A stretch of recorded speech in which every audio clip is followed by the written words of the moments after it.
Hello and welcome to the Kuyumungi Institute, our Q&A conversation for exploration series. I'm Paul Robert, the executive director and president of the Institute, and along with my wife, Laura Lee, the director of research, education, and outreach. And on behalf of our board of directors, our advisors, volunteers, and supporting members, we want to thank you for joining us today. The Kuyumungi Institute is an independent, nonprofit research organization committed to researching consciousness and the human experience, following the footsteps of our founder, anthropologist Dr. Felicitas Goodman. And as an educational institution, we take an open approach, and we invite scholars in related fields here to help broaden the scope of our own work and exploration, and that's why we call this Conversation for Exploration. You know, over the last couple centuries, scientific advancements have made it clear that the universe is not static, but rather an evolving story, and it's still unfolding. And this perspective invites us to ask some intriguing questions about the role of human consciousness in that grand narrative of cosmic evolution. What part do we as humans play in this ongoing story?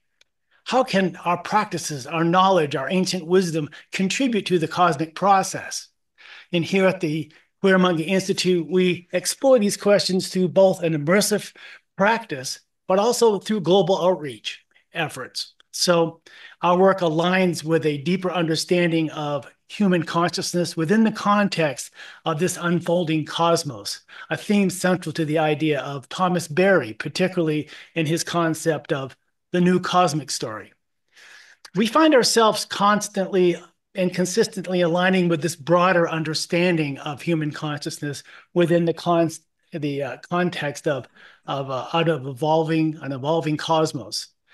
And over the last several years here at this institute, we've used this segment of our work, the Conversation for Exploration series, to interview dozens of guests to better understand our relationship to this new cosmic story. And through these interviews, we've continued to explore these questions and expand our understanding and our support of our global outreach efforts. And today, our guests continue to expand this conversation, looking deeper into this sense of interconnectedness and exploring Earth's planetary mind. Well, this all relates to our own personal mission, Paul, yours and mine, and this Institute's mission, which is to right our relations to the world. Being members of a culture that is rather out of kilter, we see this as a sacred quest each of us undergoes. We see this as a long-standing quest, millennia old, an eternal quest, and one that has a very long track record among the cultures who've gone before. So writing our relation with ourself, our community, our universe at large, it's rather a tall order. And it's one that brings us to question, as you said, the very nature of reality and our place in it. And it's one that asks us to examine ourselves and our worldview, the worldview that our society holds, that underpins so much of what we do, how we do, and why. And it's one that's being shaped by us collectively. And this makes for a very exciting and dynamic and meaningful journey, one that tests our mettle constantly and asks us to grow constantly. Mm-hmm. When worldviews, the sand does like to shift beneath. With worldviews, the sand does like to shift beneath our feet. It keeps us moving, constantly evolving, dancing with one another. We are on this collective quest with the world. In other words, it's all in play. It's all in play. And we find a wellspring of hope and insight with our guest today. Cosmologist Brian Thomas Swimme and philosopher Monica DeRaspe-Bolles. Brian is recently retired from teaching at the California Institute of Integral Studies and has recently published Cosmogenesis. Monica is Brian's longtime student, finishing up her Ph.D. dissertation from the California Institute of Integral Studies. And together they co-authored The Story of the Noosphere. It's a popular multi-part video series on YouTube. And now just out, their book of the same title, The Story of the Noosphere. And they've put together this compelling new view of humanity's collective journey in light of cutting-edge science and real-world data. and it echoes the whisperings of the universe that we get in our work. It's that we are truly a microcosm of the cosmos. Its patterns, its journey, its quest, its evolution, it shapes us. We are on this journey together. Brian and Monica argue that we are now ushering in a new era. And I say about time. It's one of unification and a deepening sense of interconnectedness.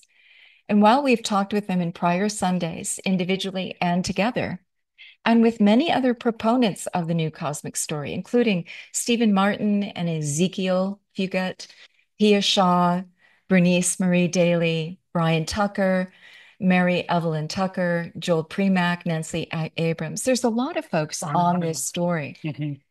Today, we want to ask some of the hard questions about this. New eras require new terminology, new worldviews that we are trying on, require us to build bridges. And we want to do that.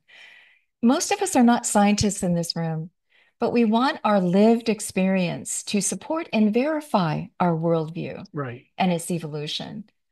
And does this new cosmic story do that? It does for us. And we want to build those bridges with the rest of the world. We think this is such an important story to truly understand who we are in the grandest scheme of things. And so we are so pleased to welcome Monica and Brian here today to really discuss what is the new cosmic story? What is science telling us that we know from our own lived experience? Welcome, both of you. Hello. Your book is just out. That's an exciting to have both your book, that's the companion piece to your video series that has gotten many, many thousands of views. So where do we start? Laura. Well, you call this the story of the noosphere. And so whenever I say this word, everybody asks, what is the noosphere? We have a lot of spheres around our planet. We have a biosphere. We have an atmosphere. What is the noosphere as you define it? Well, you've come to the right place. I know you're ground zero for this. Yeah. Yes, ground zero. I want to begin by expressing my gratitude to Pierre Teilhard de Chardin, the fountainhead of all of so much of what we're about. Thomas Berry, who follows in Teilhard's vision, and I'm trying to adjust the screen here. And living colleagues. Wow, it's just so great to see you. Ezekiel, I don't see you. You're shy. You don't want to show your face, but your presence is really felt. And Bob, how great to have you here. And Pia, we've been working together with Pia for years. It's a very much. And Brian Tucker and Bernice, and I'm sure everyone. And there's my wife, Denise. God, I almost left her out. But it's been an ongoing, conversation, and it's a family reunion here. Yeah. It's a family reunion. But it's a thrill. It's thrilled to have a chance to dive into these ideas. The it's uh, one can get lonely. To be at the front of evolution can be a very lonely experience because what one feels is rare. And then if you don't have anyone, if you get all excited and you can't wait to tell people about it, and they just stare at you with blank eyes, it doesn't make for a good day. And that's why it's so cool to find people that resonate with these same ideas, and then together we find our way forward. There's no the whole thing about the noosphere, which I haven't defined yet, but here's a little clue. The whole thing about the noosphere is that it's way more intelligent than any individual human. Knows more. If I die, Monica can take over. I'm not worried about it at all. I don't want you to be worried. But it's like the noosphere is one way to begin thinking about it is like one massive, intelligent, sensitive entity.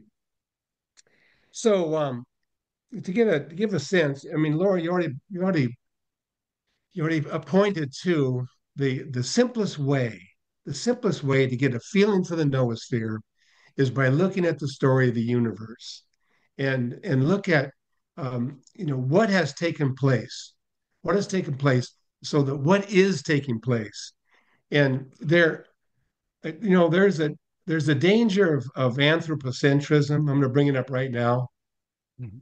There's a danger of anthropocentrism because we have been overly impressed with ourselves, for well, I say we, I mean Western civilization, Yep. industrial, Yep. modern people. Okay, we've been overly impressed by ourselves, and we've made all kinds of mistakes. Our relationship with animals, horrible. Relationship with land, worse. So I think we're all aware of that tendency. But here's one of the ironies: by being so impressed by the way in which we can do mathematics, say, right, or write poetry, we miss our true significance. Hmm. And it's actually vaster than the things we've been telling ourselves about ourselves during the modern period. So the noosphere is a way of speaking to the role of Homo sapiens in the developing universe. Mhm. That's how important it is. It is the role. It's why we're here. It's the meaning of life. Now, I'm saying this in very broad terms and bold, right? And it's not that I want to stir up controversy, but I do think that unless we take in how significant this moment is and how significant our role is, Mhm. simply allow the destruction to continue. Okay, here's a simple way of seeing it. We look back over 14 billion years. Now, take in the fact that for 300,000 years, not one of those generations had this knowledge. Now, you know, don't freak out and think that I'm saying we're more important than what came before. I'm not saying that. I'm saying we're entering into a domain that has never been occupied. Never. We've and so we have to see ourselves in terms of the universe as a whole. Thomas Berry had a brilliant way of conveying this. He said the modern human being knows more empirical facts about the universe than any previous generation. And yet, we live in a psychic space that is smaller than that enjoyed by all of the Yeah. previous generations. I mean, that's the irony here is the tragedy even. Well, is it So part of it that we're not tuned to viewing ourselves in evolutionary terms or cosmic terms or even geological terms? I mean, our lives are just a tiny mere blip on the screen of time. And so, but we do have this amazing creative capacity.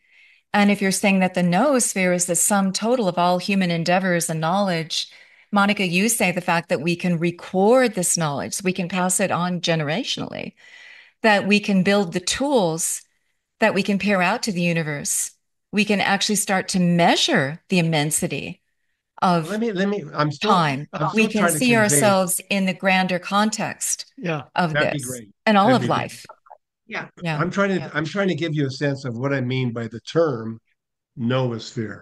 And Okay. and and here it is, just to bring it all out. When we like I say, we have access to facts, to knowledge that no previous group did. Yeah, do that. Yeah. So in light of what we've learned, we can talk about Earth as it began. So imagine early solar system. You have the sun is shining away, and there's matter circling the sun, little tiny bits, little planetesimals, we call them, going around the sun. And they begin to collect together, they begin to accrete. And so we have the formation of the Earth, all the planets, but the Earth comes forth out of these little tiny bits of what we think of as dust. They they they come together, they cohere gravitationally, and we have the geosphere. There it is, and it's molten because everything's so hot. As it cools down, it brings forth a hydrosphere, and then there's the atmosphere, all of the outgassing coming from these volcanoes and so forth. But that's the geosphere, and then it naturally evolves life. Now, life pops up maybe in a bunch of different places, it but it eventually spreads around the planet and changes the planet. It changes it. Yeah. It changes the atmosphere. It changes the hydrosphere. It changes the land. So we have this powerful, powerful force called the biosphere, and we live in a different. The creatures that live in a different world than the early geosphere, and then the biosphere brings forth a species that breaks with 3 billion years of life's dynamics, breaks, changes it. How? By finding a way to spread out of Africa without changing into a different species. So we came out of Africa. Some of us went west, some of us went east. 60,000 years later, we met in Hawaii and we were still Homo sapiens. So this remarkable ability to reflect upon our existence has led to this new kind of species where now uh, we speciate through consciousness. The anatomy and the physiology doesn't change, but our mentality evolves. And so because of this ability, our ability to fold back on ourselves and to capture our experiences in forms that endure through time.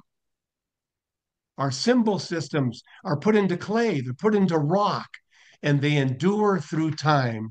So we have this connection with the past, and we continue to grow and learn. So, so the human species has a mind that is literally 300,000 years old. Mm-hmm. Never existed before, not like this. And so that is the noosphere. Right. The noosphere is the human collective, the human collective, and the noosphere is changing planet Earth. We are in the midst of moving from a living planet to a thinking planet, a thinking planet. You know, one of the things, another way to realize this, and this is the last thing I'm going to say and turn it over to Monica. Another way to think about this sort of blew my mind when I learned it. And this is years ago. What we've made, what humans have made, weighs more than the entire biomass of Earth.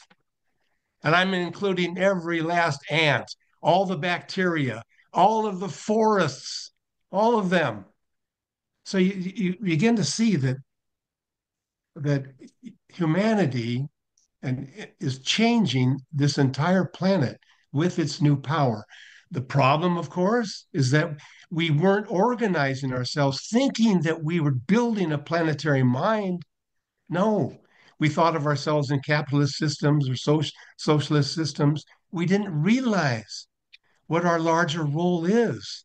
Mm. Our larger role is to participate in the universe becoming conscious of itself and proceeding the evolutionary dynamic, proceeding in conscious self-awareness. That's what we're building. Now, Monica, in our book, we go through all the different ways this is taking place, all the different ways the noosphere is assembling itself. It's assembling itself. This isn't a um, this isn't something we wake up and think about. So, but the details are really important. Monica. Well, in our book, we we think of the noosphere as what Brian described here. And in our book, we think of the noosphere beginning in developing from the time that we left Africa. And as we began with our restless hearts and we're going all over the surface of the earth, finally to meet up in Hawaii and be the same organism, the Homo sapiens are deepening into their biome everywhere. And we have feet of clay. We are never separate from that biome in that geosphere. But as we went along, through the Paleolithic, the Neolithic, the classical, and the modern, those are the 4 time periods in our book. The noosphere continued to deepen in community, and our time column grew. Mm-hmm. So one of the and we in our book we spoke about we looked for ways in which we could describe the way that the noosphere develops um, uh, by we took a human experience, whether it be our invention of money or maybe our invention of paper, and we looked at what it meant not just to human community, but we deepened the meaning of this experience of using paper in a time, and this is going to be our next term, our next word we might need to define what it meant in a time developing universe. What does it mean? So that, what did paper accomplish for the human? Yeah. It was a way of storing more energy, it's taking something that might be just effervescent, some thought that you might have, and in a way of putting it down on paper so that it becomes law. First off, you're sharing it with yourself. You can think back on it later, something that you wrote. You're sharing it with the future, potentially, should someone come and unfreeze those lines and find them important. When you look back at something that was written in the past, you're unfreezing something and you're bringing it into your present experience. So, okay, so back to like we're all over the face of the earth. We're deepening into a time column, and we're deepening into community with one another. Now, one of those aspects of the noosphere is heredity. Can I just stop for a moment? I just have to get the bigger picture here. You even say that the challenge of our time, this is what you write in your book, is asserting, I'll start over. You say in your book that asserting that a new living planetary entity, the noosphere, is emerging out of humanity's actions is radical for modern minds. Brian, you've just explained why that is, right? You've explained that we're so deep in living and creating it, we haven't stopped to look at the big picture till now. Well, you also say that the challenge of our time is to develop an imagination that can see beyond the chaos of the creative processes that play in our world. A different form of humanity is evolving and coming forth. So you've explained the backdrop of all this, but I just want to say how exciting a notion that this is. I was going to make a connection here in speaking about heredity with what my experience was when I first came and did ecstatic trance with you here in the Cuyamungue community. Okay. If the universe is one prolonged developing event and the depth of the past is within things, then when we do this ecstatic trance, our bodies, somehow, this is at least how I experienced it, our bodies have memory. Mm. Memory is the chief element of identity at all levels of the universe. It's the fundamental ordering dynamic of the universe. And this, you might just challenge me on that as well. But humans act like the universe, carving things into stone. We devote so much, the noosphere devotes so much of its energy to expanding upon the genetic memory. So we have our genetic Ah, yeah. memory. We have our geological memory. I mean, if an asteroid hits the Earth, it leaves an imprint. That's at the level of geology. But when I experienced the ecstatic trance, I went into Denise is fixing our computer. Thank you, Denise. I went into the feeling of wow, from this body posture that the ancients knew. It is placing me in a relational Mhm. community of the past. It's presenting something significant that is in us. Each of one of our chapters in our book that has to do with heredity, and there's four of them, one in each time period.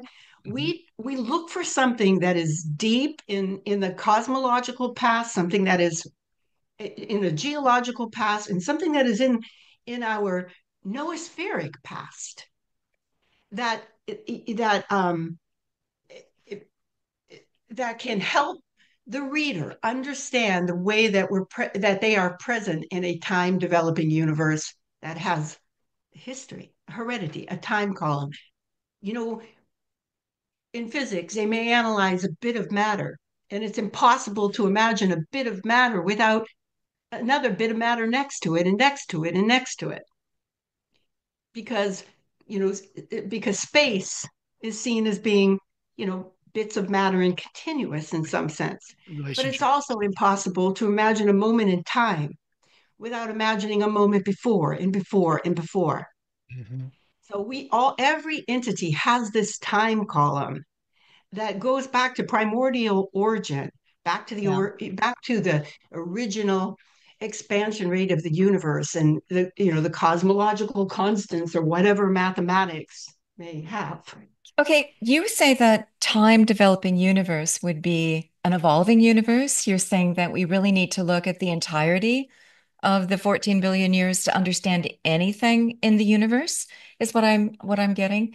Is that we're not static. This is not a static universe, is the way that you've also put it, which I really appreciate. And that we need to look at it in the context of the whole time column, as you put it, the whole that we have history, we have heredity, we have history.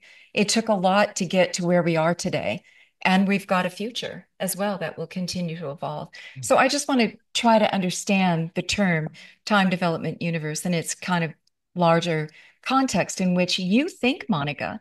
Every time that I ask you a question, you refer back to look at this big picture. Again, we've got to understand it from the bigger picture, Right. not what I we're would like, used to doing. Yeah. I would Go like ahead. to say that advancements in science have expanded our knowledge of all the objects in the universe.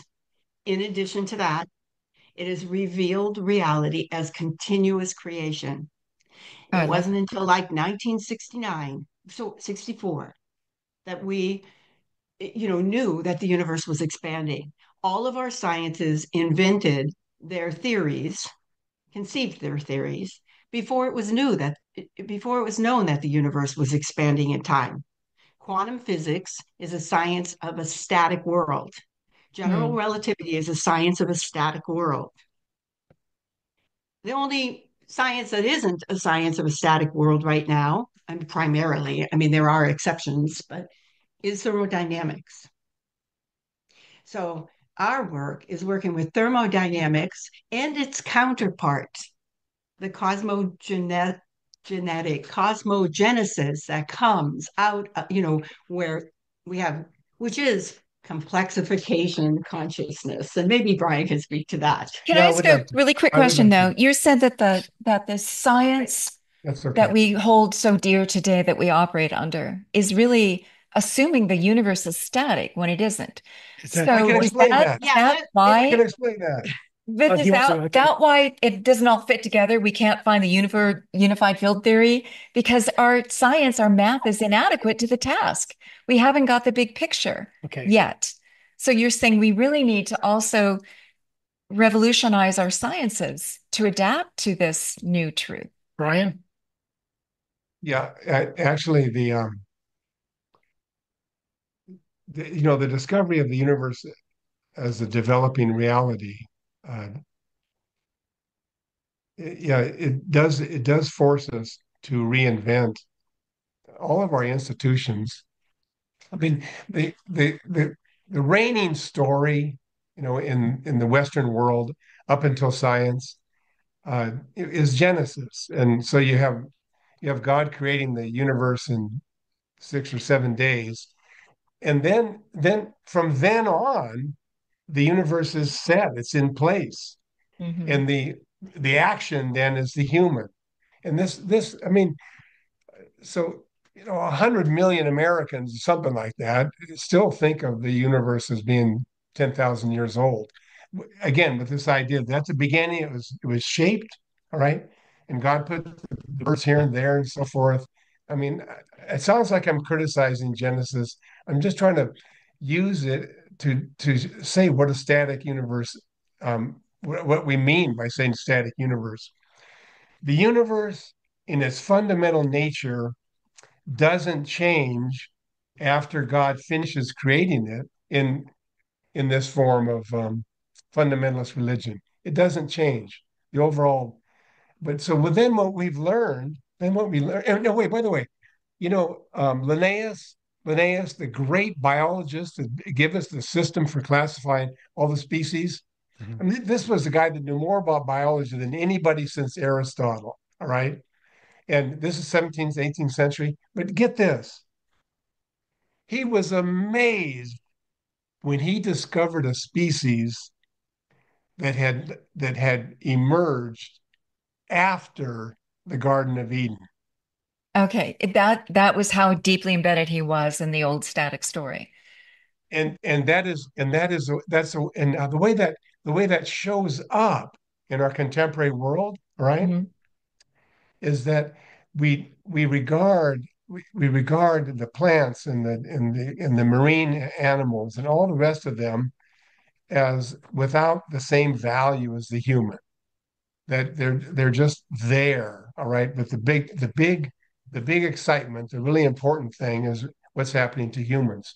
But but to realize that the universe at one time was very, very simple, just the elementary particles interacting, and then it developed into stars and galaxies, and then developed into the geosphere, the biosphere, the noosphere. Suddenly we realize that each of us is a 14 billion year creative event. And when That's exciting. it All of life. It's not just us. We're not isn't so that, special, but it's exciting? across the cosmos. It's an exciting story. And And this is what I really get excited about is taking our worldview and decomposing it, deconstructing it so that we can really examine what are we actually saying? What do we actually hold to be true?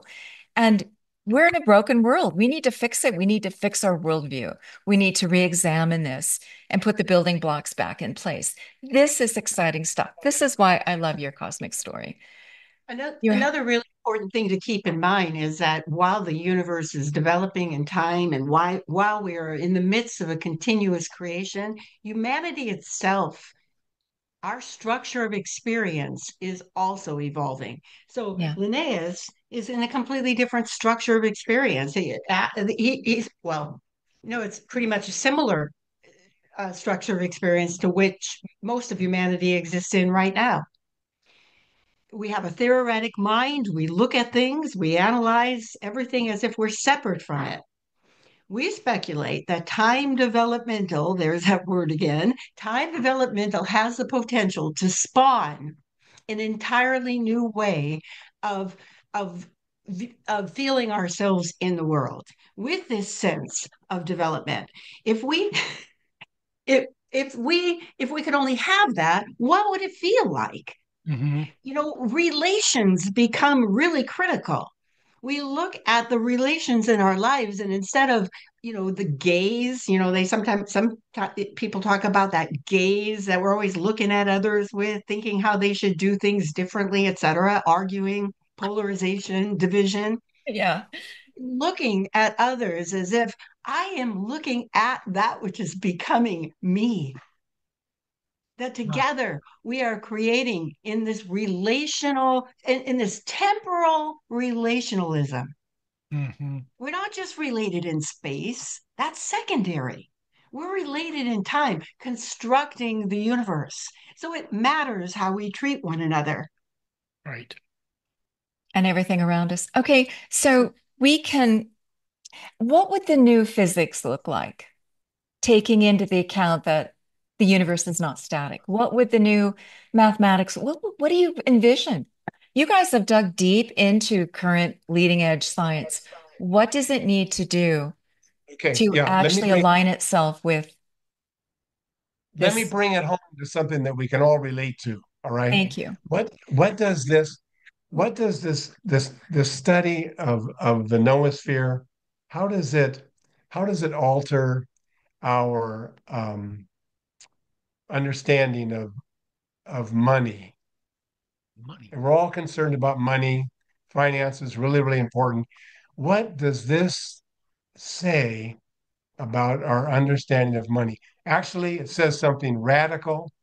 And once you hear it, you go, Okay. wow, it's so obvious. Oh, But if you look, here's my little challenge for you. If you just wealth, Google wealth, Mm-hmm. what you'll get over and over again is lots of money. Wealth means lots of money. Now, we're we're suggesting we're not alone in this, but we're suggesting a radically different understanding of money and Wealth. wealth, an thank understanding you. that comes from the universe that's developing. So, Monica, would you read us? This takes 3 minutes, just three Sure. minutes. Would Okay. you read us the chapter on money and wealth? Okay, I'll be happy to. Mm. Thank you. Okay. It's in classical trade. Money, invented during the classical period of humanity, drove a new era of human evolution. Money was such a powerful force, we are only now beginning to realize money and wealth are two entirely different realities. Yeah. In order to understand how they are related, we consider one of the first appearances of money, which occurred in the 3rd century BCE in China. Emperor Shen Shi Huang had a problem. Tribes from the north were attacking his cities. He had able warriors ready to fight, but the horses in his empire did not have the strength to support the weight of the armored men. Mm. The horses had a weak bone structure due to a lack of selenium in the soil. Tribes to the west had mastered the challenge of rearing powerful horses. So the emperor set up a trading relationship with them. For this to work, roads and ox carts had to be built. Military protection and food supplies had to be arranged. Language facility with the various dialects had to be achieved. In the midst of all these complications, the emperor envisioned the concept of money. In China's case, it was copper coins. With this new means of exchange, myriad products along the entire trade route could be converted first to coins and then to whatever product was desired.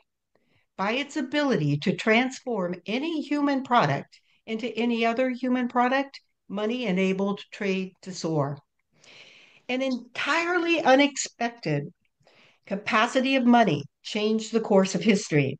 In Mm. order to understand this feature, we turn to the universe as a whole. The universe proceeds by storing vast amounts of energy in forms that can be used for creative action. For instance, As the universe expands, it transforms heat into gravitational energy. Imagine a small volume of the primordial fireball as it expands to a sphere trillions of miles in diameter.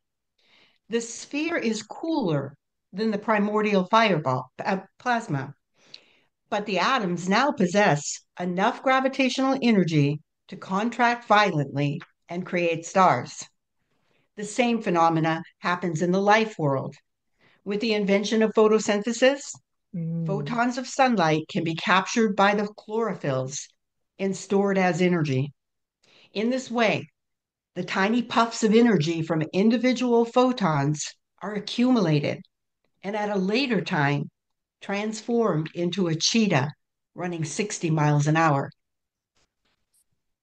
One more Storage page. mechanisms to be spent later. In the case of early China, Qin Shi Huang amassed a huge amount of copper coins, enough to construct the Great Wall of China.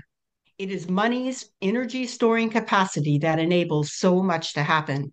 It empowers humans to build cathedrals and skyscrapers, structures more colossal than anything hitherto created in 3 billion years of biological life.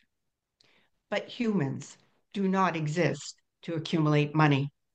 We exist to build wealth.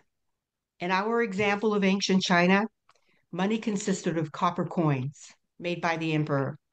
The copper coins were not wealth. Wealth consisted of the land, the transportation systems, the skill to create silks and ceramics, silk clothing and ceramics, the efficiency of monetary exchange, the communication systems, the keeping of records, the protection of trade routes, and the wisdom for rearing strong horses. Wealth consisted of this entire system. Money is a way of storing the energy of human creativity, whereas wealth is the capacity to activate human energy. Building wealthy systems is our primary aim and ultimate meaning. When we build wealth, we are building the noosphere. Mm-hmm. Thank you for that. Yeah. Yeah. And even capital comes from cap, head, like head of horses or head of livestock, head of cows, right? I mean, it's all tied into resources. Yeah.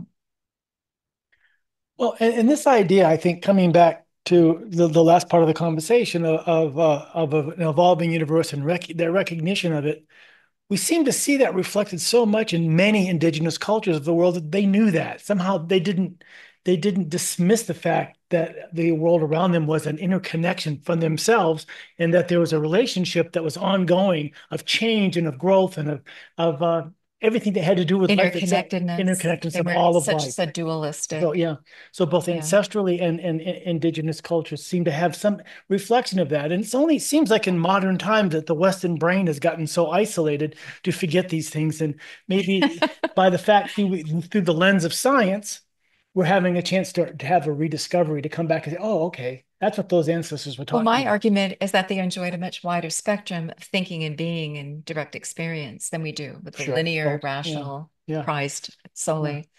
But Hmm. but also you are a cosmologist, Brian. So when you look out at the physics with which I mean, they work, look what we've accomplished with our science. But what does it need to incorporate this sense of an evolving universe? How would we better understand who we are? What is one of the key components that's missing Yeah. in science? This is where you guys delve. I think the science that we've developed is extremely powerful, and Yeah. it is it will continue. It will continue, but it will be enhanced by an appreciation of complexity. So, the science of complexity would be a way of saying, how is our fundamental scientific approach changing? I'm hoping that also the science will, as it is, embracing our, as you point out, Monica, our relations and our interconnectedness. And so that it also filters down into how our society functions and how we understand the importance of one world that works in harmony, that nobody's healthy unless everybody's healthy. Nothing's healthy unless everything's healthy and flowing. And I Can I will just say that our ancient ancestors saw beauty not as an aesthetic value, but the fact that culture works together. We work with the land, we work with the earth. We have this flow of energy. That's a form of wealth, that we're working in harmony, that everything's functioning as it should be. So we go ahead. Yeah. well, I just wanted I just wanted to remark on your question, and then and Monica will go into more detail, the second law and so forth. But here would be here would be a major way in which science is changing. Um,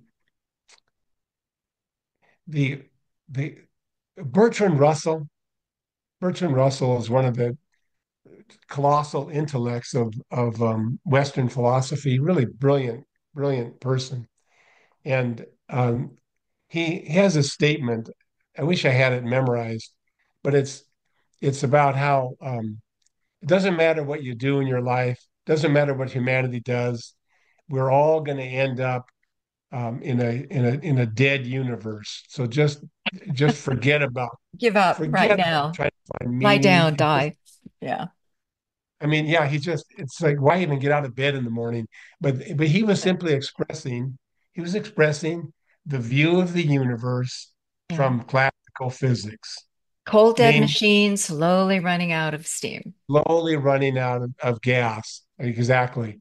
Mhm. So, but so this was all before really discovering a time developmental universe. What we have Thank you. is with Bertrand Russell and other scientists of that time, a an attachment to the second law of thermodynamics as the ultimate statement about what how things are. But what we've discovered is that this is a universe that's powerfully creating new forms. It's not, there's random element to it. It's a random element to it. But from the very beginning, the universe was aiming at bringing forth galaxies, stars, planets. So what that how to identify that? I think complexity science is Mhm. focused on that. We call it the cosmogenetic principle. The cosmogenetic principle, which is the partner to the second law of thermodynamics.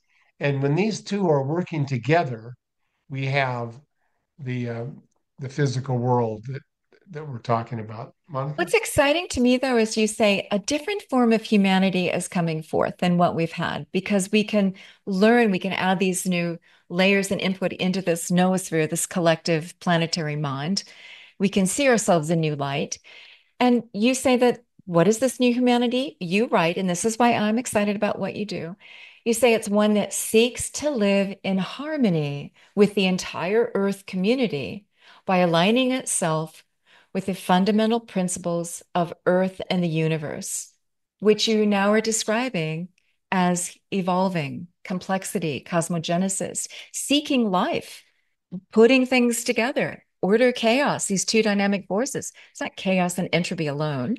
It's actually life is building up this. We are part of that. We are Yeah, universe flowing through us is building, complexifying, living, identifying, yeah. loving, alluring, all of that.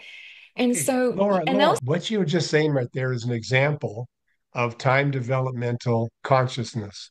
Ah, yeah. The way you're expressing yourself is noospheric consciousness. I mean, right there, that's just so great to hear. And you were also describing the cosmogenetic principle. So we have, we have uh, the second law of thermodynamics, which applies to closed systems. But a universe developing in time is not a closed It's an open system. system. Ah, The future is pressing in, and in any moment, there's, who knows what's going to happen. It's the future, and we would say that not only is everything that is physical real, but potentialities are real. This is not unprecedented, Tony. Get to you, there Tony, in just a minute. there are scientists that would agree with us that potencies are real. So Mm. if you think of the second law of thermodynamics, and then you can look at it in the case of, okay, so we have trade as one of our aspects of the developing noosphere, because we recognize that when people trade, they're learning the desires of one another, so that and then by trading, the potencies that exist in one place of the universe get spread out to another, and both parties get what it is that they want, and this contributes to a flourishing noosphere, because suddenly you have access, everybody has access to what is needed for a fuller life when we trade. But this dynamic of trade exists on the biological level as well. Oh, It's the yeah. predator, Yeah. it's the, even though they may not uh, know that they're doing it for the mutual benefit of one another, Yeah. right? And it's a predator prey relationship. And for Mm. those of you who know Brian's Canticle to the Cosmos, you'll remember the hawk and the mouse, and in Well, look at the fierce jumping gene also. I mean, we share all sorts of molecules and DNA and this, that, and the other. It's just, yeah. well, this, I'm trying to get to the second law thing, like to make a connection with the second law. Okay, so like at the level of the galaxies, the sun is bestowing its energy. The sun spreads out in all directions, and some of it lands on Earth. Mm. And from that, a cyanobacteria learns how to photosynthesize. We're exchanging. Yeah. So, this energy is all stored in the sun, it lands on Earth, and so what that is a deepening complexity. And this future that's pressing in is deepening complexity consciousness. That's the cosmogenetic principle. So that when you take it to a whole new level, you have deepening complexity consciousness. So the second law of thermodynamics is counterpart to that. We difference for a time developing world. Yeah. Yeah. You also asked about how else science changes. I just think that when you stick your universe, when you stick your finger in the plug of the universe, it's just exciting. We can dial up where we want to be in this exciting universe and what we want to download and what energy waves we want to ride. Yeah. So, Uh, Yeah. Are we ready for some questions and comments? sure. Did we get a chance to finish that thought completely? All right. Well, I know that Tony's had his hand up and others have been commenting in the chat room. So we do invite you to participate in the conversation. This is a time to maybe really grasp what's being brought to the table here. I think that this is so important that we have a chance and an opportunity to have these two here to really pick their brains to give us this new perspective. We are at a point of transition. We always are. But it seems like even more so with what's happening in the last week or so, the energies that are happening. It's time for us to understand the evolution of and our level of participation and all that's going on. I just want to also put this out there for Yeah. everyone to grok on, Go ahead. which is what you write. You say there's no infallible program for us to march into this future and create this. But the methods that we have open our minds, deepen our imagination, and embrace evolution's trial and error process. So we're in a big playground. The universe is our backyard. We're in a big playground and it's happening through us and with us, and we are a part of it. And I think that is a very exciting worldview to embrace. And it's a big sandbox, and we're all at play. Okay, Tony. Okay. Uh, yeah, those are total sidebars, but I do have some questions. Brian said early, he talked about anthrotropism and overly impressed with self. And I think, was that aimed at the scientific method? What is that aimed at? I'd like to have that clarified. I would say that it would be not the scientific method. It would be anthropocentrism in general, which assigns um, virtually all value to the human species. And so it, the the corollary is that everything that exists on planet Earth is here for our use. That's what I was criticizing, as opposed to the notion that what is of ultimate value is a vibrant Earth community in which humans play an essential role, but they're very much a part of a community, not the whole reason, not the whole reason for why Earth exists. Yeah.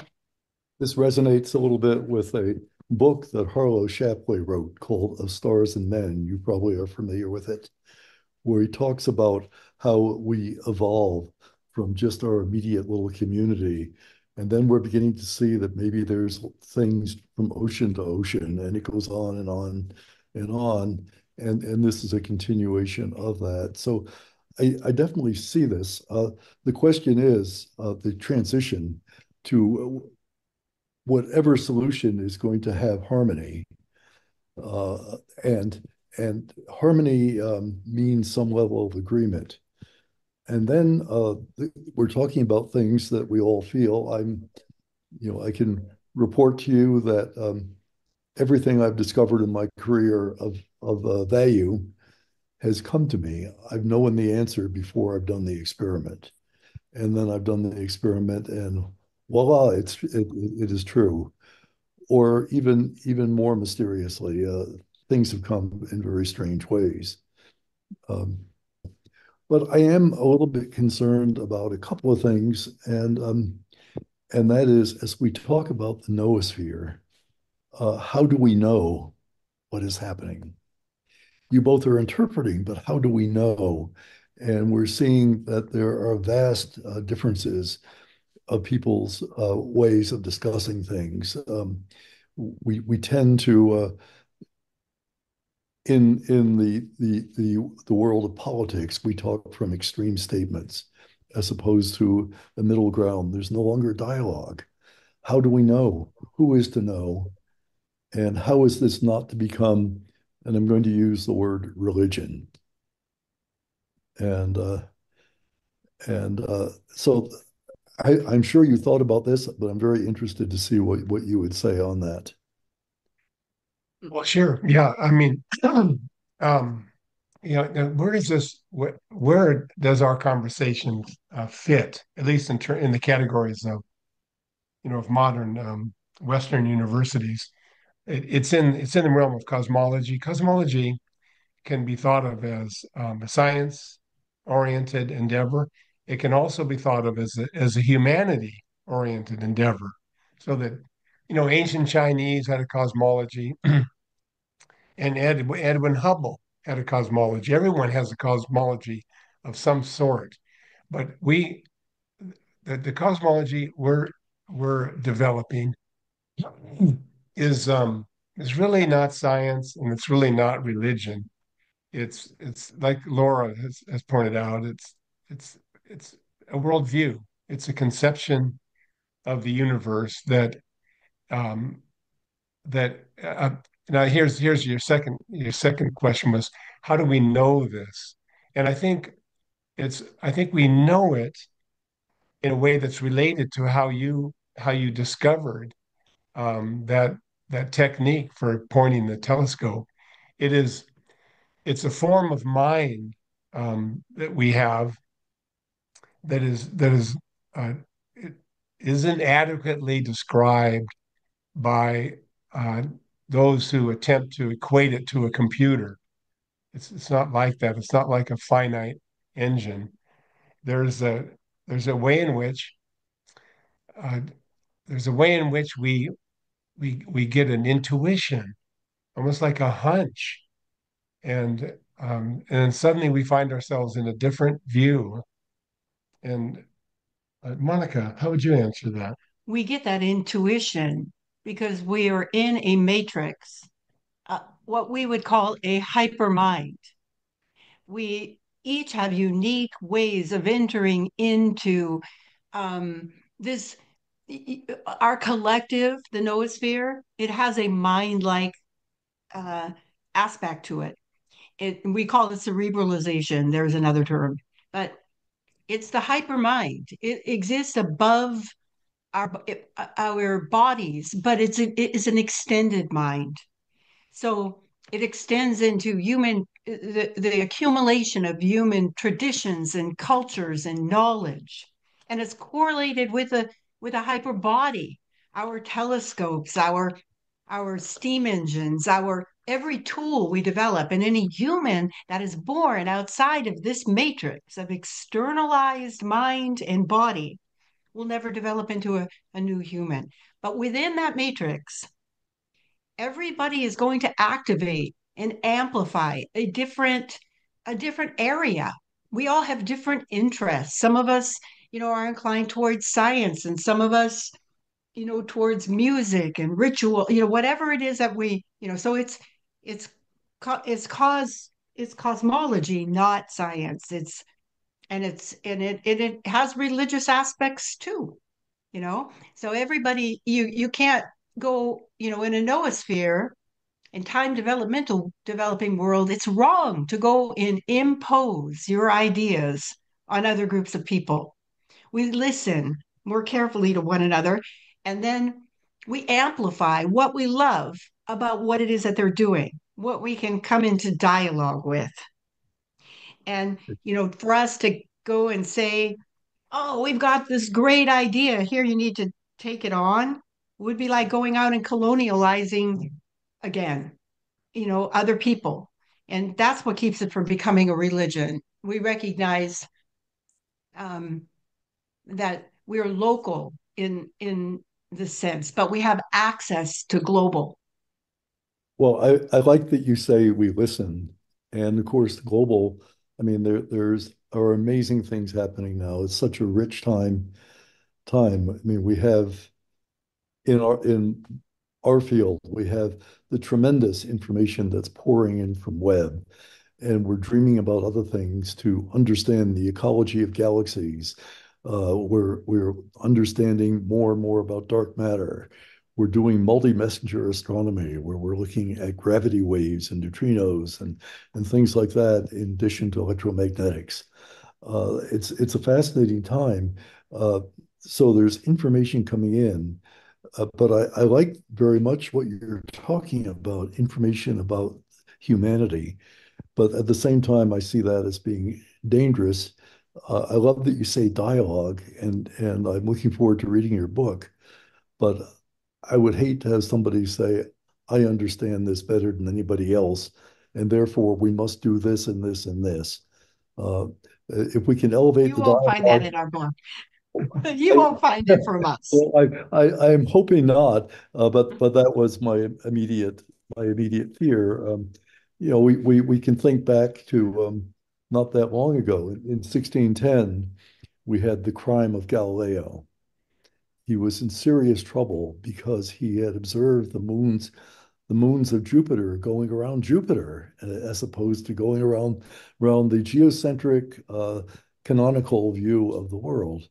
In 1431, Joan of Arc was burned at the stake because of religious principles. And there's so many examples of things that have happened where somebody grabs onto the truth and proclaims the truth. I know that's not what you're doing, but my question is going to be, how do we guard against this? How do we test knowledge that would come to either of you, or to Laura and Paul, or to me, or any of us, Brian, Pia, any of us, Miriam? How do we test this knowledge? How do we bring it forth in a way that's not bombastic and dangerous? That's a serious question. Do you want me to give my response, or is that rhetorical? No, I'd love to hear your response. Yeah, I, in general, I think we have in place uh, epistemological traditions that are important, but I think what has to be added on is is to realize that we've been over analytic and not creative enough. Um, I'll explain what I mean. But the Bertrand Russell and others uh, would regard an understanding of carbon uh, by breaking down the carbon atom into its constituent parts. So reductionism has been the dominant move in science. But another way of thinking about the carbon or any entity, is that its full meaning cannot be known unless we consider what it participates in the future, what it enables to come forth. If you're talking about carbon as just being a number of protons and neutrons and electrons, no, you're missing something really, really important. It is what does it bring forth? So, but so rather than just leave it with that, I want to give a slightly more specific edge. And I would say that in the general sense, our knowledge and technology is good and truthful if it leads to a vibrant Earth community. If it leads to a vibrant Earth community, what's the pragmatic effect of this knowledge, this machine? It is, does it lead to children singing and dancing? Does it lead to communities that take care of each other? That has to be, I think, our overarching concern. And I would say that to go further, going back to what Laura said about beauty as being something that is needs to be remembered and cherished as fundamental as it's not, things can't just be reduced down to some atoms and so forth.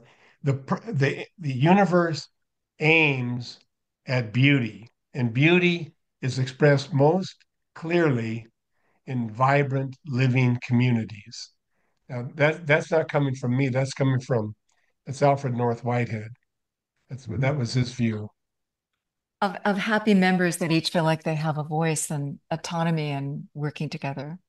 Where I think we're over the top down.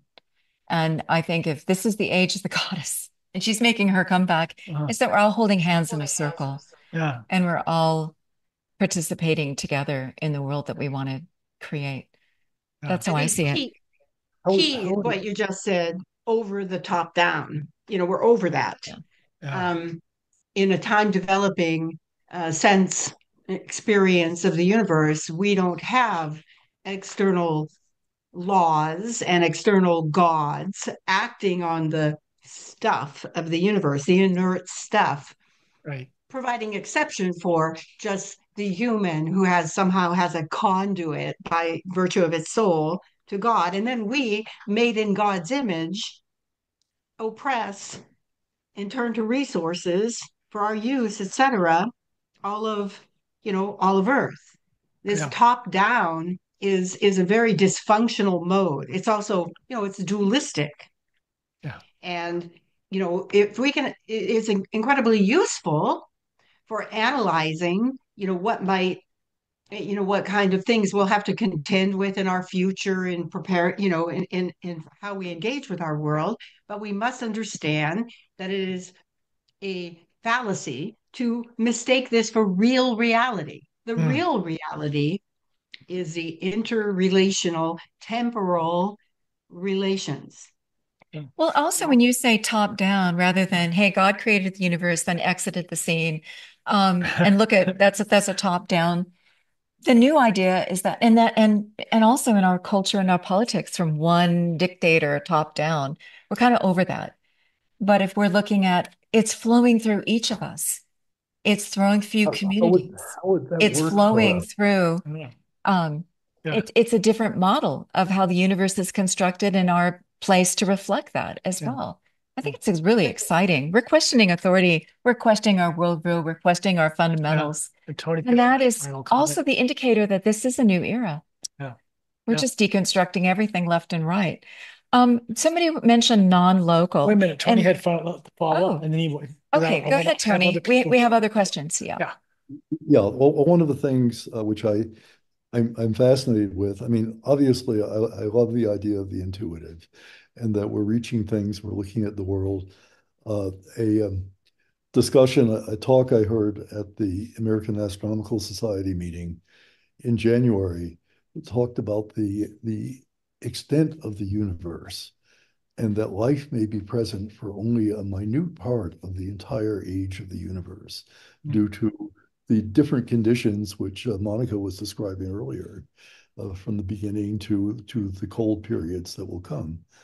Um, and the speaker even said, "Is life here so that the universe can self-reference itself?" And I thought Mm. that was a very, very interesting question. Thank Yeah. you, Tony. Thank you, Tony. I want to say some other comments in the chat room bring up questions that I've had as well. Yeah. And this has to do with how do we equate the noosphere with universal mind a la Jung, or the cosmos herself having a universal mind of which we're all fed and enlivened? What about Rupert Sheldrake's morphogenetic field? We've talked to sensitives who say they can walk into a room, especially a very ancient temple, and read everything that went on there before. It's imprinted in some kind of layer in the walls. What about non-locality? What about spooky effect at a distance? What about instinct? We're not the only ones probably creating a noosphere or a field. We've observed the 11th monkey. Hey, a monkey gets to, hey, I'm washing my sweet potato in the river. Suddenly they're observing monkeys everywhere doing this, right? That's a noted principle. Okay. What about instinct? Yeah.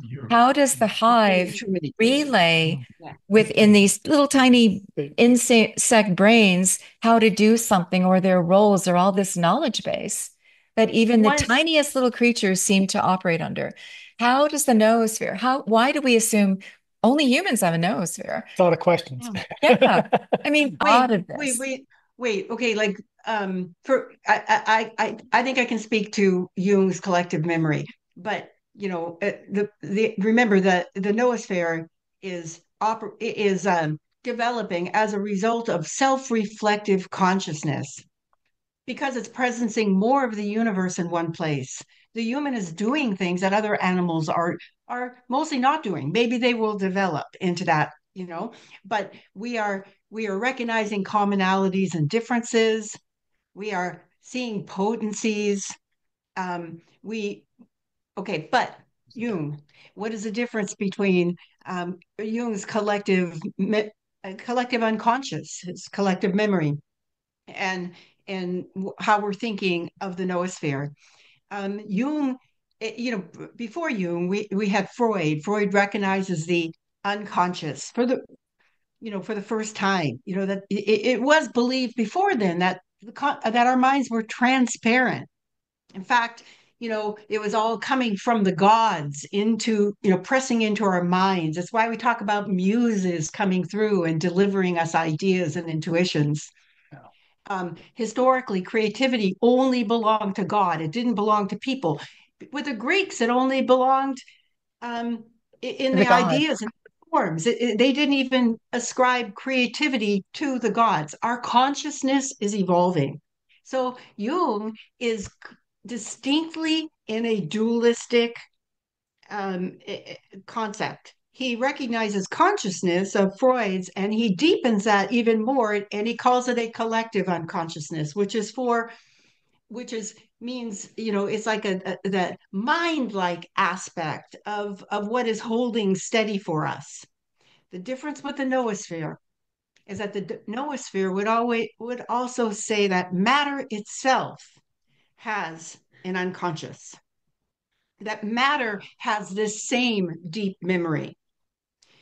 What Jung didn't reflect upon is a time developing universe. In a time developing universe, both matter and mind are deepened and not separated into, Gotcha. all of the history. You would be saying then, I think, in answering my question, that maybe the noosphere is the human sphere, but all these other creatures that also share instinct or share culture or share non-locality, they have their subset of this too. Maybe this is how consciousness works. Maybe this stuff of consciousness allows like forms to create communities and share this. I mean, why, if matter in non-living, non-animated matter can have a memory, why can't all these other creatures as well? Maybe we just need different terms for them. Yeah. Each entity is capturing one particular face of this multivalent reality we see in a certain visual Yeah. frame. Other animals, they vary from that. Their experience of reality is Yeah. completely different And than they're ours. given different receptor sites, different anatomy to pull in the data to perceive through, different brain circuitry.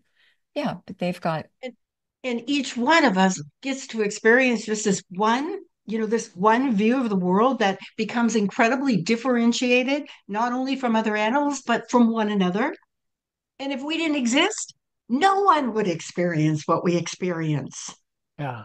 yeah. Yeah. Yeah. We're the only one who gets to do that. And if that's not meaningful, as contributing to existence in this deep way that is interconnected with all other humanity as part of a collective brain, I don't Yeah. know what is. That's I mean, exciting. that's That's pretty exciting. meaningful. Yeah. That has to exist for us to truly come together and create a world of harmony, I think. I think that this idea that we can actually do this is concurrent with the fact that we've evolved to be able to do this. I think. Yeah. Brian Tucker has something to say on Okay. this. Yeah. Hey, Brian. Yeah, I'm really enjoying this conversation. I wondered, first of all, this book. I'm really enjoying your latest book, The Story of the Noosphere, and the Thank illustrations. you. The illustrations are just so wonderful. Illustrations are beautiful. So what occurs to me at this point is to hear about the Kalapalo, and I wish you could tell us a little bit more because I feel like that's where we in this community, the Cuyamonga Institute, connect most with this work, and also the idea that this story of the noosphere is helping us as humans to help shape the noosphere and to have a sense of agency. So I thought the Kalapalo were such a great example of a people developing a sense of agency that they could change their community, that they have a role. I wonder if you could tell that story a little bit more and maybe talk about personal change making and a personal sense of agency. Well, And their well, rituals. Yeah. but could you just for everybody, Brian, could you explain what you mean by the connection between the Kalapalo Can and I just Cuyamonga? read? I Yeah. actually wrote this out. Can I just read what you said about the Oh, please, Kalapalo In the please, on please. ritual in your book? You Yeah. cite their ritual of singing the universe into being. And Monica, I love that you write it in stanzas and you write, how did the Kalapalo understand their ritual? The ritual itself gives birth to these powerful beings. The ritual sings them into existence. As the singing and dancing continues for weeks and even months, there is a margin of the singers with the merging of the singers with the entities that they are singing about. In the joy of their collective experience, they transcend their smaller familiar identities. In the deep experiences of the ritual, they awaken to a larger dimension of self. Yeah. And that, you're right, Brian, that's exactly our ritual, what it puts us Yeah. into. Yeah. This At the core. communion with the universe as an intelligent, living, cosmic womb of which we are its children. All of life is its children. That's what ecstatic is. So, That Brian, what I would communion. say is at the core of this community is the work of Dr. Felicitas Goodman and her discovery of ritual body postures. And in the same way, those are practiced today as a way of building this connection with this evolving time developmental universe. That's what I mean. And I heard it reflected in the Kalapalo, and I thought, wow, here a similar practice is being examined and explored. Wow, wow. With That similar that is so, results.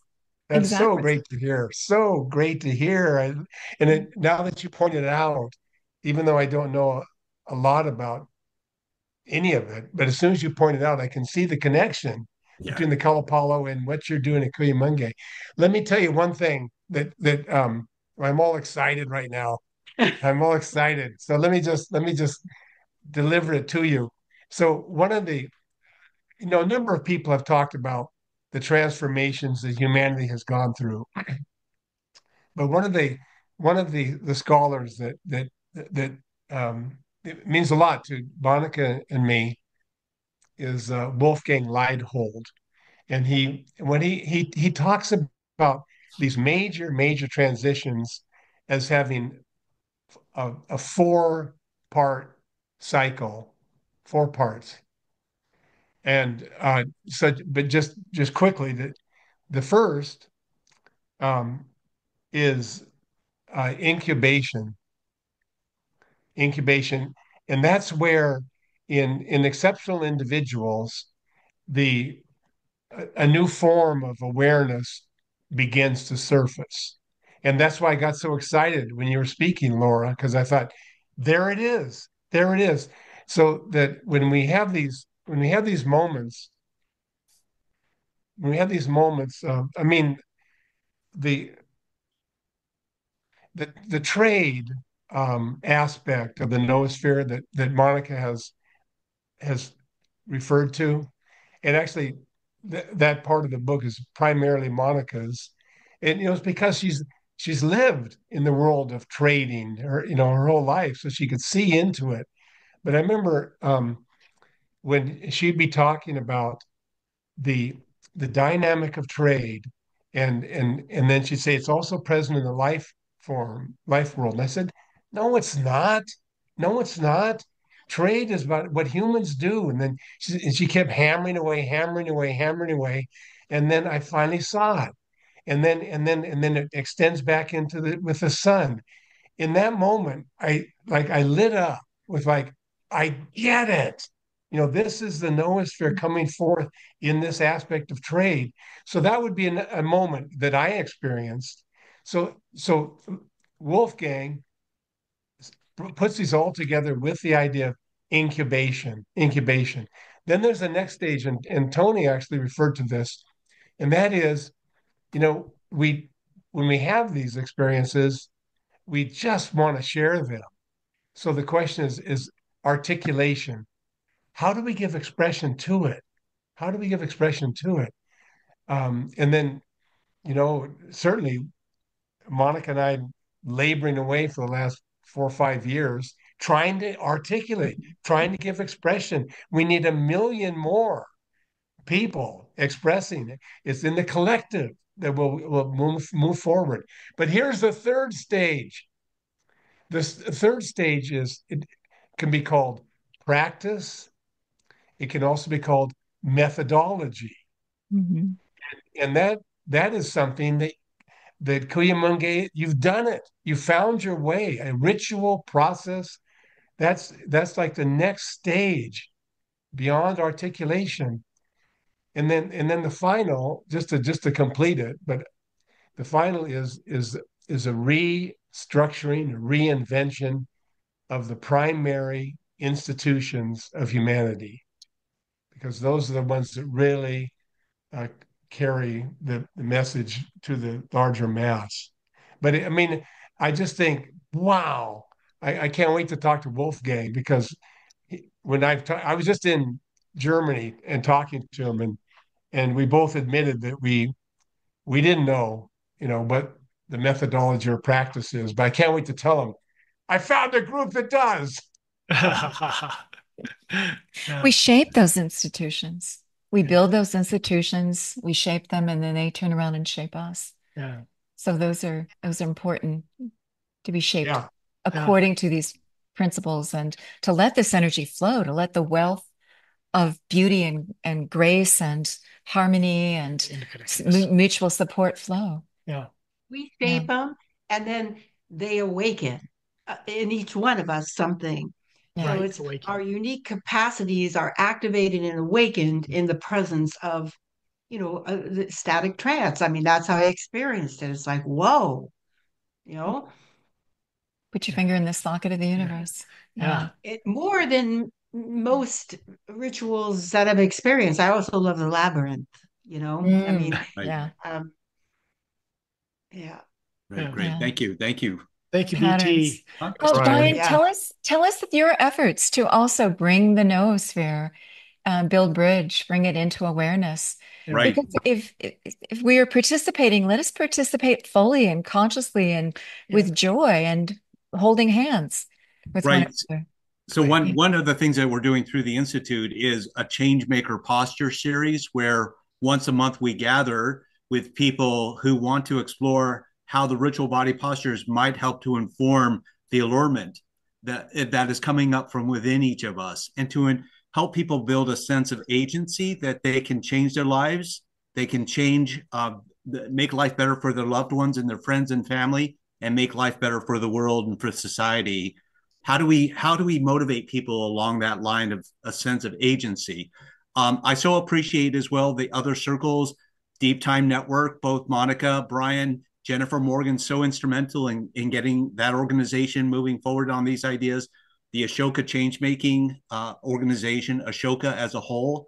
So there are so many organizations waiting to come together, and this kind of a framework helps us all work together. So that's why I so value this work. It provides a framework in a way for us to share our ideas and cultural understandings. That's so great to hear, Brian. Thank you. Yeah. Wow. Yeah. Yeah. This A is Brian's framework. effort to connect with other groups. Breaking And away from individuality and independence and realizing that the power we're all of, in this together. yeah. Yeah. But also, you know, That's we part have of so much. developing a methodology. That's part of that third step, you know. Yeah. But we are imbued with so much flourishing and gratitude and sense of being at one with the cosmos and downloads of information and inspiration and inner resilience, emotional resilience. How do we spend it? Mhm. What do we do? How do we understand our gifts and our contributions? Right. So that's a lot of it as well. Yeah. So Thank you. Yeah, Mr. Yeah. Tucker, since we have two Brians. Brian, one last question, because Well- you've also looked at groups to say, hey, let's look at this new cosmic story. What do you think is the biggest challenge that you have found and who you've worked with? Well, I'm so glad today we took some time to define the terms. And as Tony has pointed out, sometimes the biggest obstacle is the language. People don't yet realize in their bodies these ideas. For example, Brian and Monica, I was realizing every day when I'm driving home and the sun is still shining, in the back of my mind, I have a concept of the sun being there, but my body knows what 90 million miles is like based on the warmth of that sun. I don't have to translate that into the words 90 million miles. My body knows it. If the sun was any closer, we wouldn't be existing, right? Or further away. So it's how to get an embodied feeling for this language that you're offering. That I think is one of the biggest barriers. Beautiful. Yeah. And Monica, I've had a series of delightful conversations with you in a private, personal level where we're talking and suddenly you go, hold it, think about it this way. And I'm like, oh, it is so difficult to get out of our current comfortable worldview and then make these little incremental shifts here and there into a new perspective of who we are, where we are, how it works. Yeah. Right. And our language keeps us locked in. And so, there's new terminology. We're always saying that. Go ahead. Go ahead. That might be my unique little calling, is I feel like I have sensors that, which is I'm not proud of. They're appreciated, believe me. Yeah. But I'm very persistent about with my sensors that, like when about time developmental and people speaking about it. So I'm like, hey, wait, let's turn that upside down and think this way instead. Is that okay? And in my own thoughts too. I mean, I'm very sensitive to saying things that wow, that's just my habits. See, we're in the habit of something else. The universe lays down habits, and we're in some really deeply structured habits that constrain our thoughts. And so we have to sort of step. You just cut out. You just got. Well, I can say, for example, the word download. We use that a lot in our community. Oh, I come out of this visionary sense and this download of energy and insight and joy. And you go, no, it's not a download. It wasn't from outside of you. It's from within you.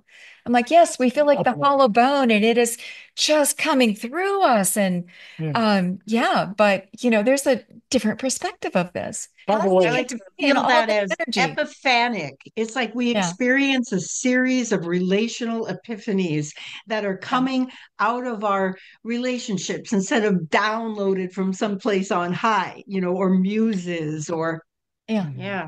oh yeah. Mhm. Brian, Miriam's asking, are you related to Mary Ellen Tucker? I'm certainly a huge fan of Mary Evelyn Tucker, but I'm not related. Yeah. She's a wonderful, Yeah. just wonderful contributor. You also mentioned Thank you. Jennifer Morgan, and I missed her in naming all of the various people that we've talked to in the New Cosmic Story, but we Right. very much enjoyed. Yeah. And Brian Tucker, you have been instrumental in bringing so much of this Yeah. forward to us. So we're Thank you. so appreciative And coming back, thank you, Brian. of you both, Yeah. Brians. And coming back to Monica, I mean, visiting Monica's house, we have to allow a minimum of 2 days because from the Just to minute, get through one as soon as we conversation. start the coffee until dinner time, until the next day, I mean, the conversation continues. There's no break in the conversation. It's a continuous exploration of ideas and thought. Well, we thrive on the aha experiences, It's which are the a Monica surfacing of those You need to experience the potentialities Monica and intensive capacities. experience. Yeah. Thank you. Let's all go to Monica's house. Monica. Hey, I'm open. I'm open. Open for Well, I just want to say that we have a facility here, So do we, yeah. and you have a facility, Monica, that you call Blueberry Front. And we have talked about having, A rotation of conversations. collectives of just deep discussions to Intensives. record them and put them out. Yeah. I guess we're doing that here in a more informal way, Yeah. on a shorter version way. Yeah. But it takes conversation. It takes Mm. trying on these new ideas and letting them, just like what garb do we want to wear in terms of our worldview? What do we want to clothe ourselves in?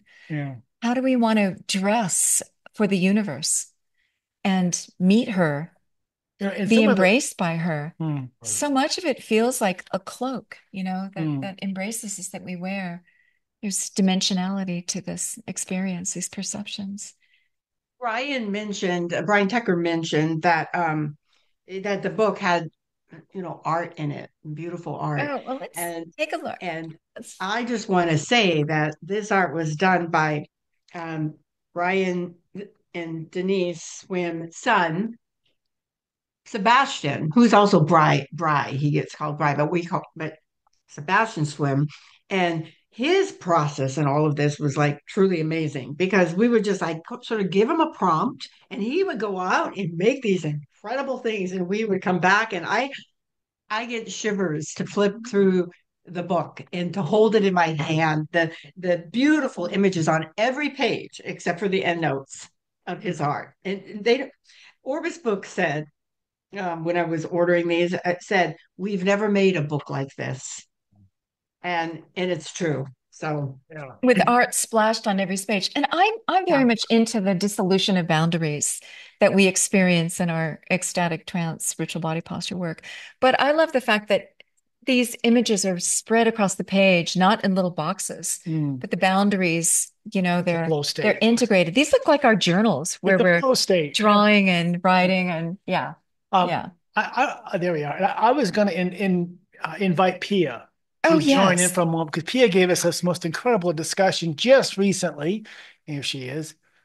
There you are, Pia. Pia. Yes. So please comment on what you've heard today and your contributions and where you see this all coming together.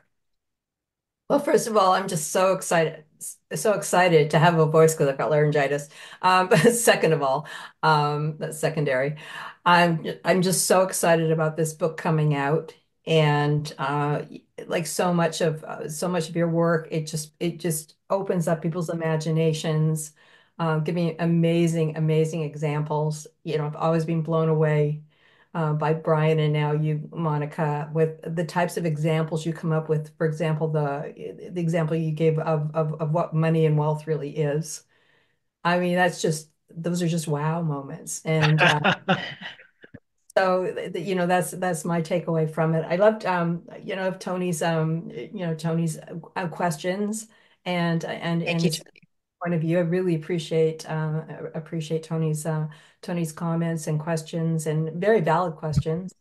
in terms of where how does this not become a sort of a more dogmatic thing? And I really appreciate your response that this is a worldview, right? And is it a worldview that's, to test out a worldview, is it is it creative? Is it non-destructive? Mm. I think these are the types of tests, does it work?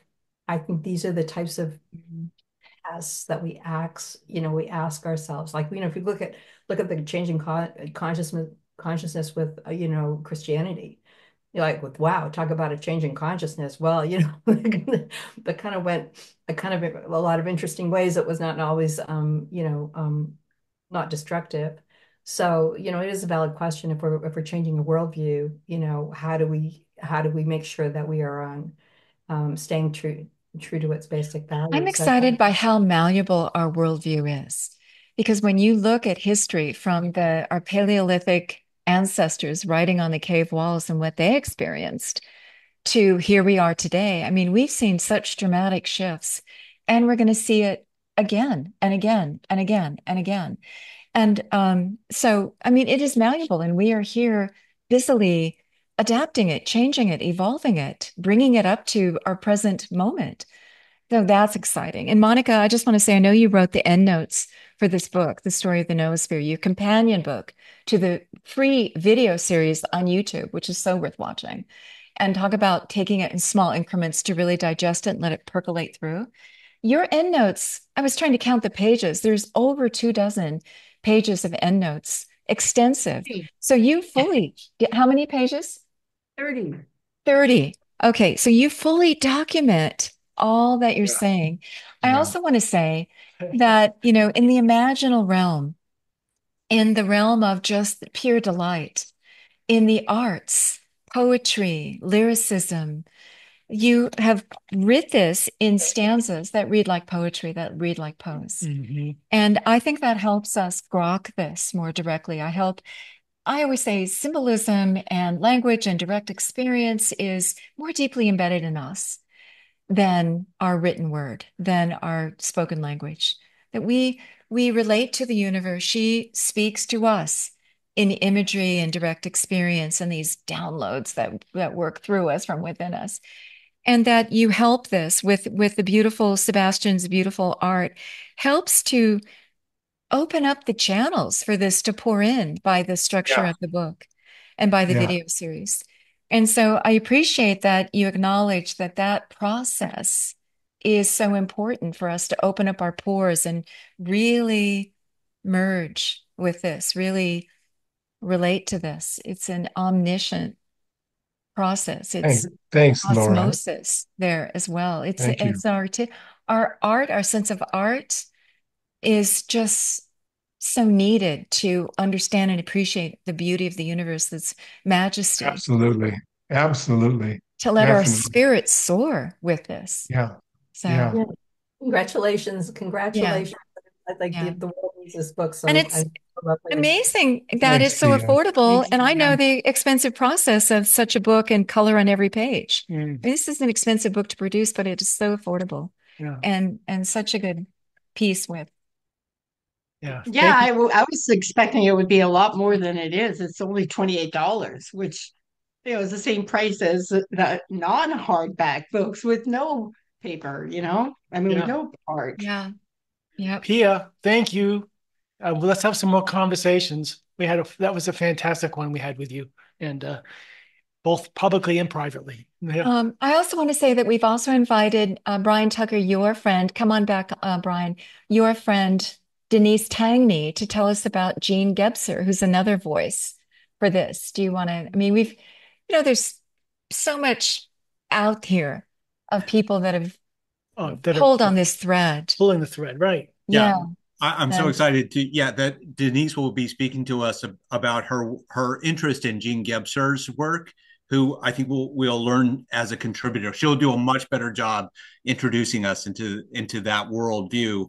But just building on the lineage of thinkers who have helped to shape and contribute to where we're at today. Like So I Pia think did that'll with be Alfred important. North Like Pia Whitehead. did. Yes, Yeah. yes, should be considered among those. So, Well, can we celebrate those scholars and academics, those artists and those voices that are just pulling down pieces, weaving the threads of this into our current culture?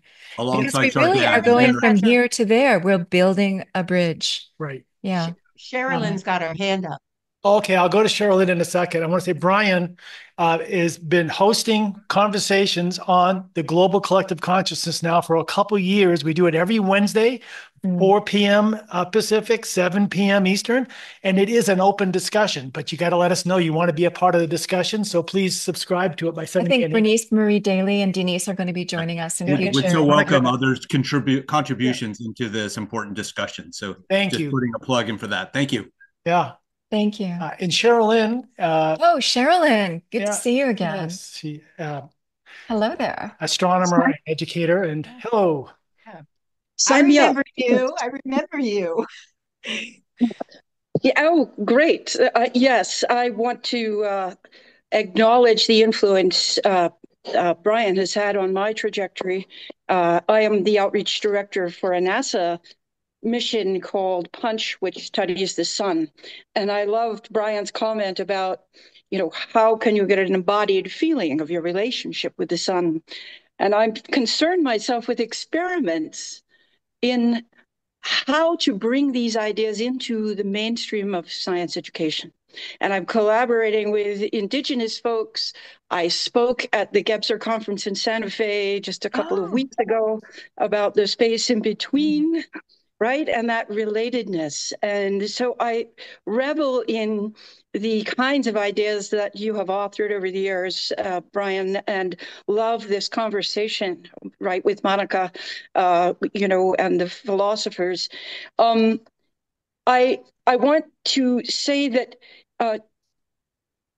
I think to answer Tony's earlier question, I would say as a science educator that not only do we broaden the universe story, but we also broaden the meta story and include the story of how we came to it, right? And that it was through inquiry, and we don't devalue the third person inquiry of science, right? But we also value the first person inquiry, of these embodied techniques such as the Koyamungi Institute does.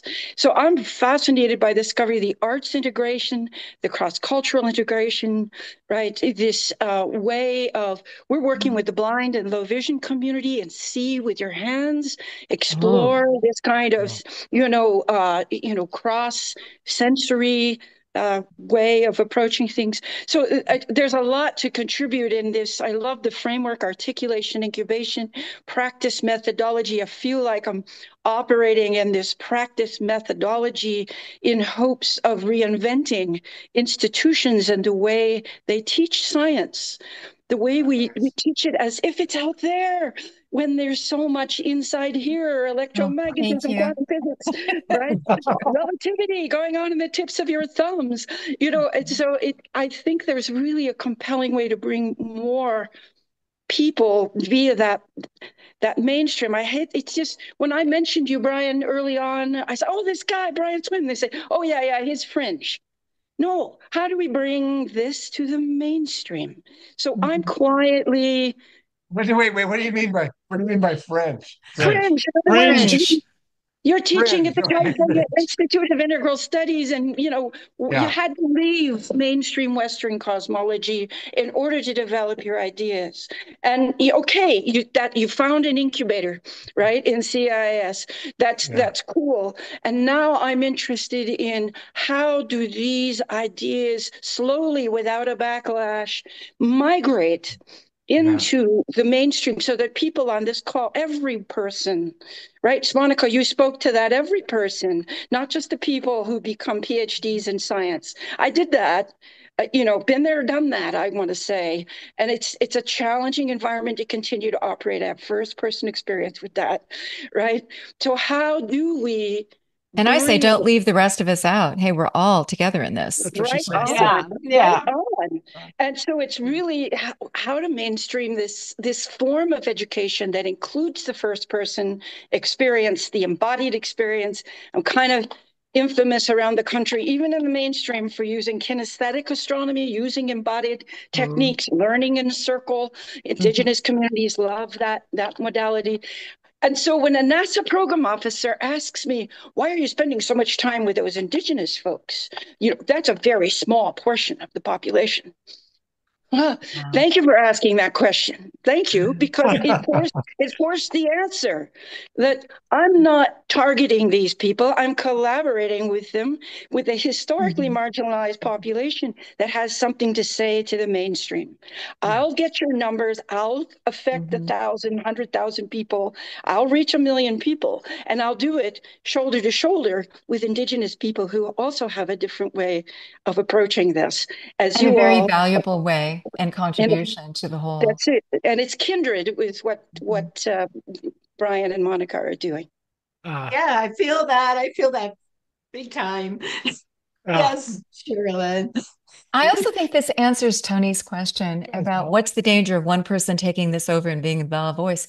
It can never be. It can never be, because this is a body of knowledge that incorporates all of us, all the parts. It's about taking away the isolation and building in community and relations. So it takes all of us together. We all have a contribution. That's equally important. It's all sacred. Yeah. It's all I feel that diversity in the unity. Yeah. I feel that it's critical not to devalue science, just like, Tony just wrote in the message, science is an incredible way the scientific method is an incredible way of accessing, things and the way reality really works, and so much of it is surprising. If we didn't have science, we'd still be believing it was maybe a flat earth, or that Right. Oh, nobody's devaluing science. We're just saying that it takes all the parts. Let's bring in Bernice Marie Daly, who's also here, I see. Oh, hi. Thank you so much. This is so reflective of things we've been talking about for, when I was with you was several months ago, and it's like just it's almost like a slightly different dialect of the same essential storyline. And one of the things I remember, Brian, um, that you said umpteen time ago was, this is a story. This is a story. And, we all tell our story, which is our experience, and it each has its own little nuance, its own way of expressing, and we need all the stories. We need all of the stories together. And I've really enjoyed this conversation, and I feel that this is great momentum, this great Noosphere mind that is doing this thing with us, in us, and throughout. And also need to say, sort of the elephant in the room, perhaps, we're living at a particularly historic time in this country, and there's a lot of stuff going on. And I think some of the everyday folks that you want to talk to, um, you know, they have some questions that are happening to humanity and to the planet and to the future, and understanding all of this. So there's a lot of very immediate and practical kind of questions and concerns. And here's a funny little thought I had about 2 minutes ago, and then I'll be done. But in the way of speaking of our own residence and our own experience, and the personal and the collective around that, a thought came into my mind was, there was something about the way an individual in the political world today in the United States was able to connect with more than half of our population of voters, that elicited something from them that many of us, certainly me, didn't understand. Something was touched, something where they felt seen and heard and affirmed, which was well beyond rational, because there was a whole lot of non-rational stuff going on. So I think like, pay attention. Something new is happening here around all of this in the body politic. So I just wanted to throw that in. Yeah. Thank you, Bernice. Yeah. Good Thank you. comments. And Bernice, we Yeah. also have her discussion posted on YouTube as well. Yeah, Mhm. and we've spoken to Sherilyn in the past, and she's been posted on our program a couple times. Educator, we met her through Tony, so they were collaborators themselves. And thank you, Sherilyn. Thank you. Always wonderful to, Yeah, yeah. talk more. Let's talk some So, more. oh my All right. Well, gosh. we kind of reached the end of the time that we set aside for this discussion. And with Monica, like I mentioned, we could take a couple days, but we'll keep it to 2 hours for now. Well, in 2 hour segments, A 2 hour Monica. We'll segment. just, yeah. Yeah, a 2 hour There's segment. so much. There's so much to this that Yeah. we need to wrap our hearts and our minds and our brains around. Yeah. Yeah. I haven't got to say almost all the things I wanted to say. I know. I know. Yeah. More to come. We had to like dissect, Yeah, that's good. dissect. Good. Because everything has so many implications. You I know, mean, look at your notes. We have to think about it. We have to back it up. I still want to ask Brian, okay, so you said something earlier in the very beginning. You said the sum total of what humanity has created out of Mother Earth stuff equals more than all the biota combined. Did you actually say that? How is that even possible? Please explain that one. Because that, I'm like, I was trying to stop and go process that. What's the story there? Think of freeways, bridges, Yeah. skyscrapers. Now include Technology. Yeah. Yeah, but now include cultivated land. Cultivated animals too. Yeah, cattle, all of that. The wild animals, like mammals, wild mammals, comprise 4% of the mammalian population of Earth. So we used to think of ourselves as living in like cities or villages, and wilderness was out there. It's all gone. Wilderness now is little pockets inside of a structure humans have made. And now Our the built environment. Yeah. and before, when I like if I were giving this lecture 20 years ago, it would, relating the impact of humans on the planet, I would vilify humanity for doing that. Hmm. But having thought about it for 20 years, now I start to realize that we're actually, as Bernice was saying, we're actually building something that has to do with our role. And in the phrase, I think the phrase, we're moving from a living planet to a thinking planet. This is rife with controversy, but it is a fact that has to be taken in. If you think Wait, one last little thing. Okay. One last little thing. What we discovered is that we are on a par with the biosphere. We're on In a terms of our par. influence in shaping our planet. Exactly. So that Mhm. the noosphere now Mhm. matches the biosphere. Wow. And Teilhard, uh, okay, so the noosphere is being built up out of the biosphere and geosphere, right? It's rising, and what Teilhard said, it's a new order of existence that offsets the flow of entropy.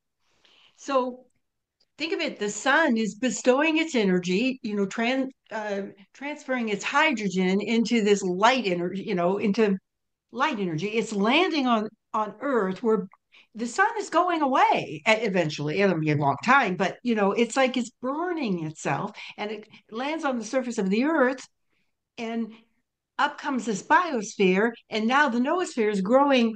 We have this rising tide of neurogenesis, but it's being fueled by the geosphere, the biosphere. It's sort of and it offsets that flow of entropy, the cosmogenetic building of the noosphere itself. Now I know that can kind of like sound awful, because it's like, but in some sense, all animals, we have a limited life. Everything has a limited life. The sun has a limited life. We're only here for a time, but for some reason, we are here to build complexity consciousness. That seems to be the trajectory. that everything becomes increasingly complex. And the entropy, is fueling that and lit, if that makes sense. Yeah. Yeah. And what are we building? What are we building? And for whom? And for what? And why? Yeah. Better be Those are something some fundamental valuable. questions. And where is the role of nature? Can we work with her, not against her? Can we harness that evolutionary wisdom? The universe has succeeded. I hope that we're not some fossil off here to the side of a dead end eventually. We need to have some important lessons to learn direct from this universe that knows her game. Yeah. Right. You know, Amen. yeah. We've planted Yeah. some seeds today, and I really want to say that for us, we want to really encourage active membership. We want you not just to listen; we want you to participate, like Tony Yeah. did today. It's good to get involved, to do your own homework, your own research. Be a part of this program and see where it goes. Let's see what we can create together. We know from the old days when we did a nationally syndicated radio program, we might have 1 million listeners who would be lucky to get 3 letters afterwards. So, Oh no, we got more mail than okay, anybody well, else. whatever. We got a lot of more letters, mail. but not Yeah. enough, not Because reflective we of were a that. little bit on the edge. Right. We were a little Well, bit of fringe. like, We yeah, we're fringe. invited Fringe like controversy. Brian. We're on the That's where the fringe. action happens, right? The leading Fringe. edge. All right. Well, listen, I want We to invite you, Brian, to come and join us in one of our experiential sessions and just see what happens come to Sedona in and this hang out. other. Yeah. Yeah. Yeah, we'll do that along with Monica, and yeah, we'll do another Monica intensive. So, all right. Well, I feel listen. like you're criticizing me. No, that's not a criticism. That was a warm Good. invitation. No. That I'm was an honoring invitation. your ability to absorb knowledge and to be able to integrate all these different types of ideas that I've never ever crossed before. Read her notes. Yeah, read her notes. I right. know you were instrumental in the co-writing of this book. Yeah, if I write a book, it's not This going to is- have this is- 30 pages of notes. I'm sorry. It's not going to happen. Yeah. All right. Well, thank you all. And We honor you both for all that I you're wanna- doing to really tell a new story, to weave this new story, to build these bridges, to show us who we truly are in the grand scheme of things, not just we humans. It's really about all of life and all that the universe is creating. We're just a tiny little drop in this vast creative womb, right? And so we just do our job, right? and We I just- wanted to honor Denise. Oh, yeah. Because behind every scholar, there's somebody holding space, keeping the world together. Brian's wife, Denise. Yes. Do you want to say hello? Is she there? Can you say hello? Probably embarrass her. That but would be she's great. just she's so wonderful, and I had the great pleasure of Stand with talking to her at the Whitby Institute during Yeah. the gathering that we had. So There yeah. she is. She said hi. you can bring her to the You see her? you can Oh, Yeah. okay. So she's got her own. Okay, yeah, right up at the top, Denise. There she is, and to spotlight. There you are. Hey, Denise. Yeah. So yeah, wonderful. I to bet have you you. have interesting dinner table discussions Yeah. with this man on a regular Yes. basis, She especially when Monica's there to visit. Yeah. Mhm. She was coaching Monica and me, so anything we did right came from her. Yeah, she was very reprimanding about our book thing yesterday. She's like, "You guys," just Yeah. kidding. Yeah. No, I And mean, well, What advice do you have for all of us, Denise, to really go forth? yeah. Oh, we can't hear your mic. Your mic's off. Yeah. you have to turn on your audio, Yeah. bottom left.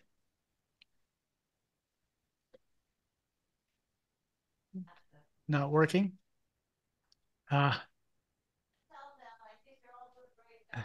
Well, He says, You're doing a great job. oh yeah. Okay, wonderful. Thank you. Yeah. All right. And Sebastian as well. We want to honor. Oh, yeah. That was amazing. Interesting So- family you have. Yeah. All right. So, like I mentioned, everybody's invited to participate. Let's hear some feedback, some letters, some emails, and ask about being a part Open of the up global everybody's collective consciousness gatherings. Yeah. Those kinds of things. Also, like Brian Tucker has done, introduce us to new ideas and people. Let's work together in all of this outreach program. So, okay, Denise, wonderful to see you, and blessings to you. And yeah, it was a pleasure to meet you at the Whitby Institute. Yeah. thanks. Thank you. Thank you. Yeah. Yes, thank you for your work. It's so much fun. And the two of you like brother and sister, the way all of a sudden I was laughing because you were like heading in. Wait a minute, I'm still talking. That's what Laura and I do all the time. That never happens to you. No. Oh, we've never had that happen. All right. Blessings, everybody. Blessings. Thank you. Good health. Take care. Let's continue this journey together. Thank you. Bye-bye. All right. Bye-bye. Thank you.